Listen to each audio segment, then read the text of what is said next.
Hello, everybody, and welcome to the Staffing Matters and Urgency Committee. We don't have any apologies to record, so welcome to all committee members, officers and those watching along at home.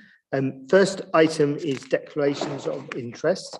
So I'll just give a couple of seconds in case there are any additional declarations. Councillor Duggan. I think last time we discussed item 5, I did mention the fact that I'm a member of the North Yorkshire Local Government Pension Scheme, but obviously I'm not a contributor through the City of York Council, but and I don't have an AVC, which wouldn't be relevant anyhow if it wasn't through the City of York Council, but just a point of clarity. Thank you, Andy, and I have the same declaration to record as you on that. Councillor Hook.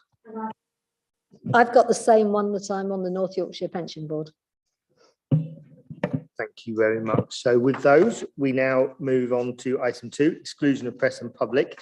And there's a request that we agree exclusion of the press and the public for Annex A relating to agenda item 9, redundancy, pension or exit discretion on the grounds that it contains information relating to individuals and the financial affairs of particular persons. So when we get to agenda item 9, are we happy at that point? I'm seeing nods to exclude the press and public. Thank you very much. That takes us through to agenda item 3, and this is a request that I sign the minutes from the 1st of February and the 15th of February. So just give a couple of seconds in case there are any points to raise. If not, I will assume that you're happy with me signing those minutes. Thank you very much. Which then takes us to agenda item 4, public participation. We have no public participants to speak to us at today's meeting, which means we can move straight through onto agenda item 5, which is the amendment to the council's discretionary policy. And you'll remember this was a paper that came to us at the last meeting, and we asked for some additional information, which now has been brought back. So I'll hand over to Helen. Thank you, Chair. Yes, as Chair's just mentioned there, this is based on the additional aspects to look at the salary sacrifice scheme for AVC-wise, and also to remind the committee that this report seeks approval for the change in the discretions policy, so the LGPS pensions discretion policy to allow a shared cost salary sacrifice scheme. Ordinarily, this is just a staff benefit, which we would be able to implement at a local level. However, with it having the linkage to LGPS, although I would state that this has nothing to do with LGPS terms and conditions or an individual's LGPS, nor does it have an impact on the actual pension pot for an LGPS. It is simply the interrelationship there that we need to make clear.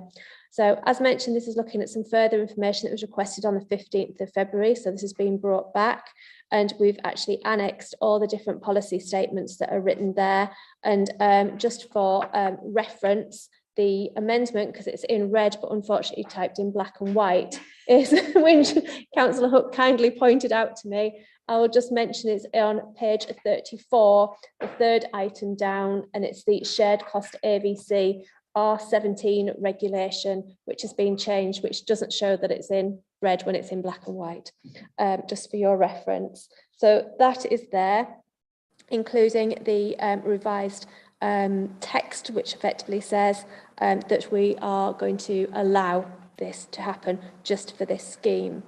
I was specifically requested for the number of staff on each grade who currently have an AVC as part of their monthly pay, but just with the usual caveat that this can fluctuate month to month because it's an individual's responsibility, it's an individual's interest, it's an individual who actually put these forward, so these will fluctuate with time. I've kept, for the purposes of the last meeting, I've kept with the details from the 31st of January. So you can see there that there's the spread of grades on the page 12 of your agenda pack. Of the 106 people who are currently paying to AVCs. For your information, there is just over 59% of those are female and just over 40% of those are male, which is also representative of our current male-female split, if you were interested there. As I mentioned last time, the AVC-wise expect us that about 90% of those individuals would move over to the new scheme should it be progressed. but people do have the choice whether to keep into the old scheme and then have the new scheme as well, or simply remain with the new scheme. And a large part of that is part of the administration and setup prior to actually implementation. Another aspect that you were interested in was actually the projected savings. We went back to ABC Wise. They can't do a 5-year. However, they did give us a 3-year. So you'll see at the top of page 13 that if we've got currently 110 members, which is what we reported last time, which is 0.36% of our LGPS eligible staff. That current value of the overall is 330,000. So that's how much that people are putting in on a yearly basis, or as when we looked at it. And that, if we would give an immediate saving of all of those, 90% of those transferring over would give us a saving of 29,000.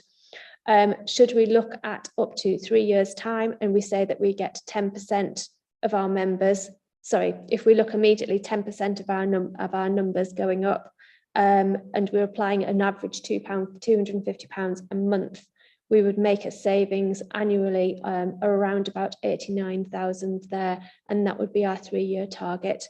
So predicted annual savings is around 29,000, which a 3-year target would make 89,000. There was also a query around ABC Wise and HMRC. HMRC do not pre-approve, and I've put a linkage there for you. HMRC say it's also not compulsory, but we do this. We will do this as part of the setup, but it cannot be done until it's actually gone through a payroll and they test pre and post payroll to make sure it's compliant. But obviously, if it isn't compliant, it wouldn't go forward. I've given you some extracts on there. I talked about timescales. We did talk to ABC Wise because I did mention it could be October. There is another council that isn't going to hit their deadline. Should we approve this evening, we may be able to hit June. If not, it may be the September, October there. And that is purely because someone else hasn't been lined up more than anything else. So what I'm looking for, Chair, in terms of recommendations is invite members to actually consider the new regulations and to approve so we can implement the shared cost ABC Wise salary sacrifice scheme for employees. Thank you very much, and open it for any questions or comments from colleagues. Councillor Hook. Yes, thank you for the report and the new figures. Someone has expressed a concern that it might cause more costs later on to go onto the main pension fund. So can you confirm that, like all other AVCs, this is completely separate from the main pension fund and it's a defined contribution payment at the end when people retire? I can indeed. This is actually it is not part of LGPS.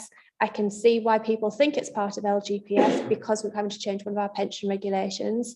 It isn't, and it is completely separate. It's the individual saving plan. You can almost liken it and akin to the an ISA.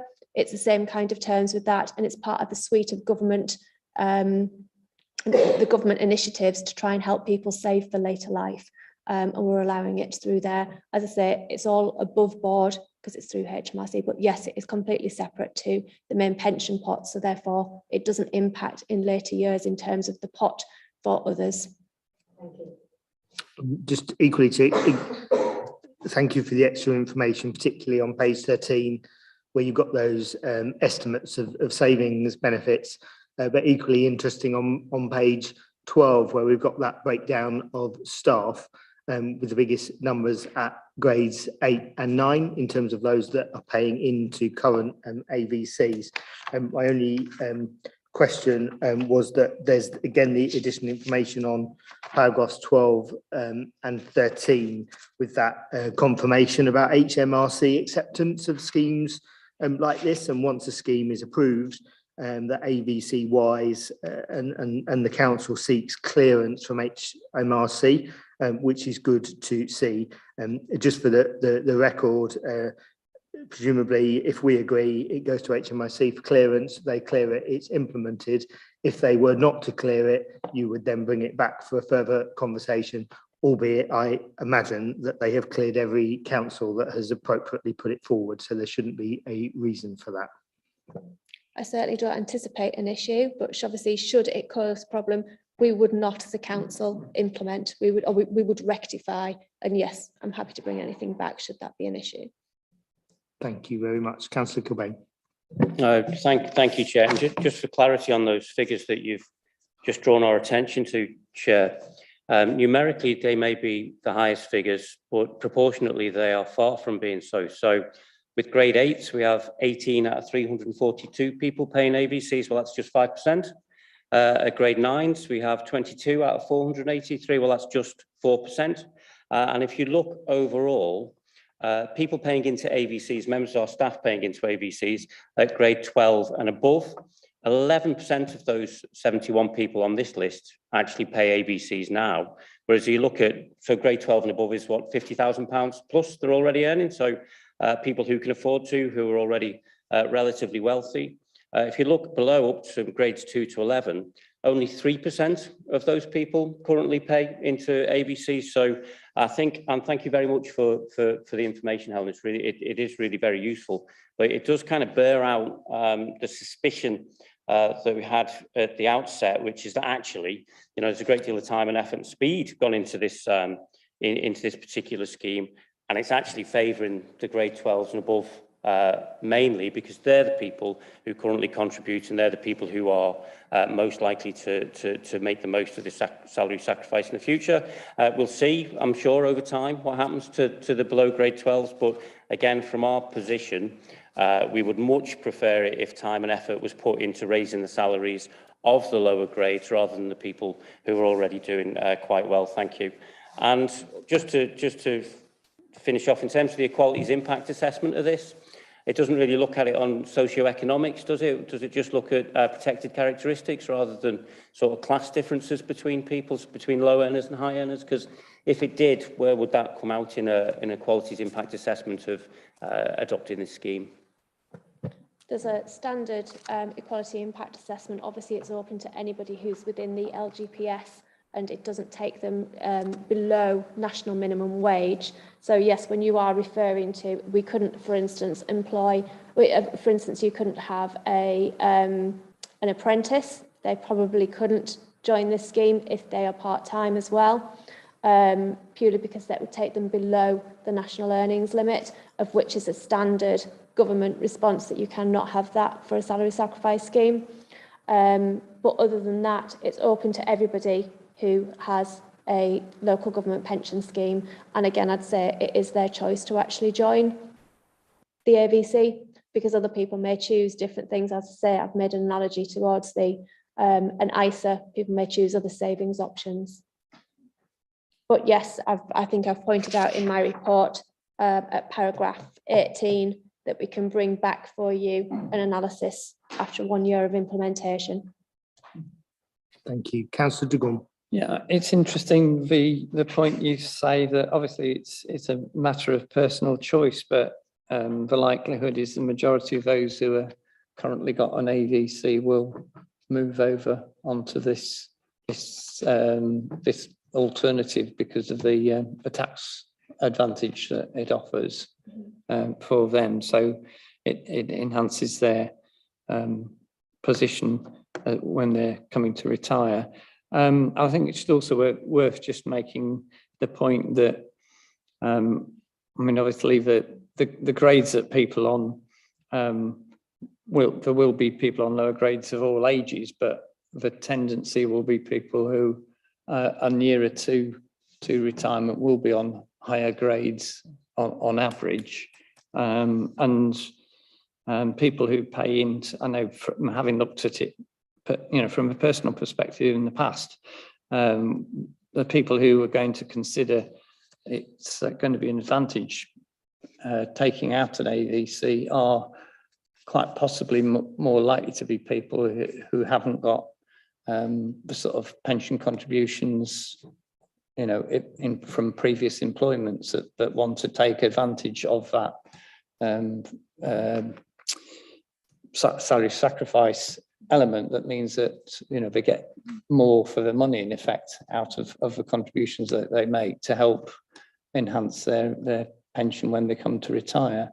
So it's basically another facility to help support our staff I mean, I take the point about wanting to address income as wherever we can within the grades that we have and so on. But this is another way of providing financial help to our staff without it actually costing the authority anything, because it's a tax benefit that's made available to help, as you said, to encourage people to save for their retirement. So, I mean, I don't personally have an issue with it on that basis. It is helping our staff. Thank you. Anything, Helen, to come back on? Just to add on to that, Councillor Gorham, so the other people that would benefit are potentially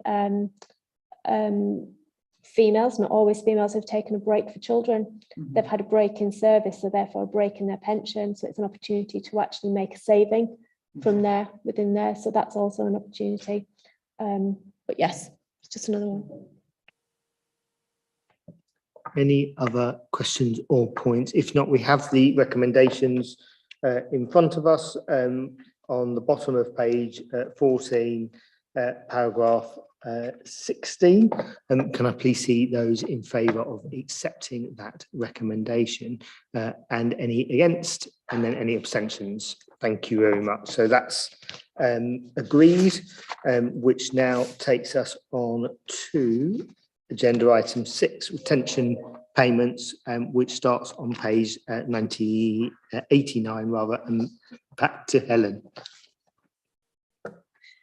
Thank you, Chair. Yes, this is the first time you're seeing this report. I understand that the committee, this is prior to my starting, reviewed retention payments, and it was agreed that we brought back retention payments in March, June, September and December each year, and you were interested in the number of retention payments that have been made. I've got a list there of the retention payments that have been made in paragraph 5, so you can see that there's been 28 job holders impacted, but there's only been 2 applications covering them. Both of these were actually, although it says retrospective from October 2021, they were all done actually early in March, hence why it's only just coming to you, and they weren't provided earlier. So there's 28 number of job holders there. It's actually only for 2 areas. One of the first area is within social care and the other area is in customer services. And just for your interest, there is 19 females and 9 males as part of this gender split here. And you've got the grade of the posts there that you can see. And obviously they're not part of the council plan for these, but obviously these are for your information. Given this is the first time you've seen this report, I welcome if you've got any questions on it. And just to cover that each business case, it's all been thoroughly through the pay board prior to actual approval. And I'm happy to take any questions. Thank you very much. Open it for any questions or comments. And one from me first, also paragraph 5, the biggest number of job holders are that section in grade 5, and it talks about 2 applications. So I assume that's 1 application covering a number of post holders doing a similar job in that category. It's just whether you wanted to share or confirm that. Yes, actually, Chair, the grade 9, the grade 6 and the grade 5 was all part of 1 application because they're all frontline officers, and then the grade 12 post was a social care post. Thank you. Councillor Kilbane. Thanks again for this, Helen. It's just a couple of questions. One, do we get any overall figures relating to it? I can see that might be difficult where you've got 1 job of grade 12 in terms of how much this costs, how much has been put into it, and why, any reason why the grade 12 is reviewed after a 12-month period and all the lower grades are reviewed after 6 months? Yes, absolutely. The process that was agreed to be 12 months.